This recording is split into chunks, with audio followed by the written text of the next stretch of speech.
if you're experiencing low performance while playing Call of Duty, there are several steps you can take to improve your gaming experience.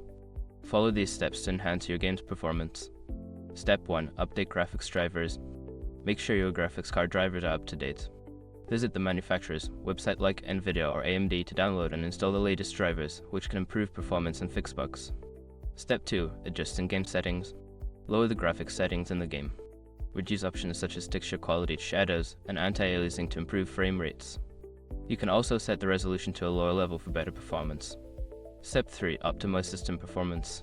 Close unnecessary background applications that may be using system resources. Use the task manager to end tasks that are not needed while gaming, freeing up CPU and RAM for the game. Step 4. Check for overheating. Ensure your computer is not overheating. Clean dust from fans and ensure proper airflow. Consider using a cooling pad for laptops or additional cooling solutions for desktops to maintain optimal temperatures. Step 5. Upgrade hardware.